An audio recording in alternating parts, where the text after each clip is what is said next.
The following homebrew sheet was built on vibes and balanced with the power of friendship between 6 players. Flying Nimbus homebrew sheets do their best to provide a balanced and fun experience at the table while remaining accurate to the adapted source material. I hope I can spark some inspiration, and let's roll! Spider-Man's my favorite superhero, and the guy means a lot to me. And so when one of my party members wanted to kind of go with this symbiote suit thing in our campaign, I had to do it. If you've been following me on this channel, you'll know that I've been doing a lot of Boshies lately. This is the first ever PC type oriented thing that we're doing. So if you want to see more of this or more just superhero stuff for D&D, please let me know in the comments below. Be sure to subscribe. So the symbiote suit, we'll skip this for now because we'll go to this first. Oh, this feels good. The host's abilities are enhanced. The host gains the above AC, speed, vulnerabilities, and stat block. So now we'll go over it. So the HP is the host, AC of 17, aka it's just the highest level of light armor plus the dex. And then proficiency is the host's. Saving throws are strength and dexterity. Skill proficiencies are acrobatics and athletics. And of course, the damage vulnerabilities are thunder. Now, I know in the comics, the symbiote is also sensitive and weak to fire, but I feel like that is always a very hit or miss with a lot of the other media, so I just kept the most consistent one out of the bunch of the weaknesses, thunder damage. So they gain the, all that. Strength is 20 plus 5, dex is 20, con is 15, and then the rest are just the hosts. They gain, and it's also important to note, they gain this stuff in addition to their existing saving throws, skill proficiencies, etc. Intimidation checks are made with strength instead of charisma, unless their charisma is just higher. At the beginning of the return, the host rolls 1 hit die and regains that amount of health points. This does not occur if they've been hit by thunder damage that round, or if they have 0 HP, kind of along the lines of like regeneration for an undead if they've been hit by radiant damage. The host gains +2 bonus damage to their attacks, kind of like a barbarian rage, and the host gains advantage on death saving throws. So it's the symbiote suit trying to keep the host alive as possible. Kind of going back in more of that, Nightcrawler. While the host is unconscious or asleep, the suit can act on its own. In this state, it gains temporary hit points equal to half the host's max hit points. This includes while the host is unconscious, making death saving throws. So, in a lot of Peter Parker media, in a lot of Spider-Man media, we see that the suit does things on its own without Peter's consent. And that includes also, if you've seen the Spectacular Spider-Man, he fights the Sinister Six unconscious, just asleep, while the suit is on. So I wanted to kind of, that clause is happening here. Big one, hostile tendencies. The suit manipulates the host's emotions, making their behavior more aggressive and narcissistic. Now, this is going to mostly rely upon player roleplay, but also as a DM, I don't state explicitly conditions and stuff, but you can have it set their situations where they can be more aggressive narcissistic, or you can make them roll wisdom saving throws with disadvantage or whatever to make it so that they aren't aggressive or narcissistic.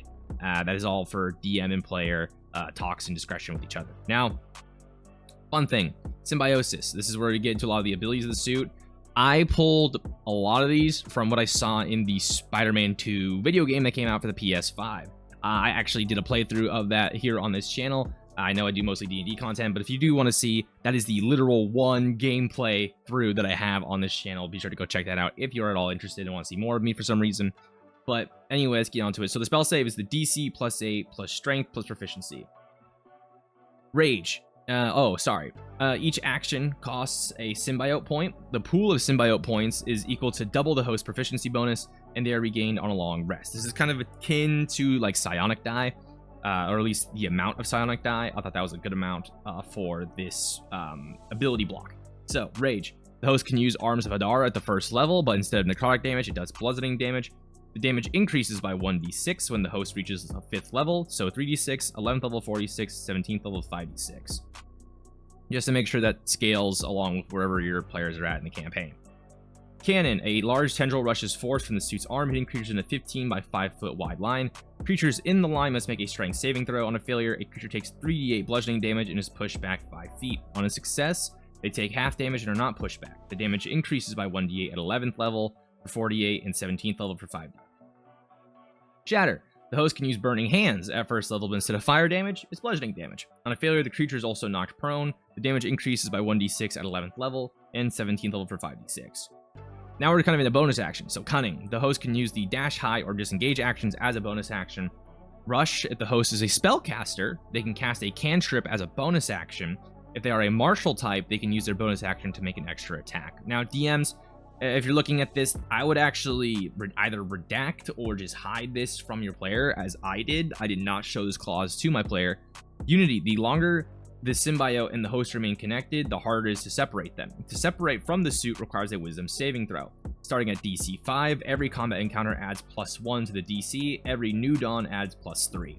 If thunder damage is taken, aka ringing a church bell, the saving throw is done with advantage. Now, there's other roleplay elements and stuff that can give advantage to this, but that's all for DM discretion. I'm not going to put that explicitly in the text here. When my player separated from the suit, that was a huge roll. They were also a druid, so that helps, and they were also, one of them was a paladin. Yeah, the symbiote bounced around a little bit, and the other one was a paladin, and so that one was close, actually, really close, of not being able to separate it. What do we mean by that? I gave them 3 chances per day to separate it, and if they don't separate it, then whatever consequences you as a DM feel fit for, because once again, because like Peter Parker's, the pros and cons is that it was all the power without any of the responsibility, and that's why Peter had to do away with the suit, because he was basically just becoming an asshole. And so when it comes to D&D, it really just depends on party type, on character type, what you think the fit story consequences are for giving him this, like, because if you put this thing on a druid or like a wisdom based spellcaster, this suit is really good. If you put this thing on a monk, it's really good. So you just gotta think of story ways to make it of that like trade-off of like, okay, I'm gonna give you this thing that gives you decent AC, bonus to movement, bonus to all these extra saving throws if you don't already have strength or dex, and I'm gonna also cause some trauma along the way, and some relationships are going to be hurt by it. So that's kind of in essence what this suit is. And like I said, all this section for the most part was just from like the video game. I thought a lot of the abilities in the video game were quite cool, and I tried to use D&D spells where I could, where it was quite similar. But yeah, let me know if you guys would use this in your campaigns, or if any of your players have kind of requested something Spider-Man-esque. Oh, I'm sorry. You'll also notice that there's no web slinging, and there's no bonus to perception or spider sense, and that's because your character, unless they are Spider-Man, probably won't have web shooters to replace with bioorganic web shooters, so I just kind of left all that stuff out. I didn't want to make it like, hey, this is like a Spider-Man symbiote suit. This is just a symbiote suit. But let me know what you guys think down below in the comments. Be sure to subscribe if you want to see more, and yeah, that's all I got.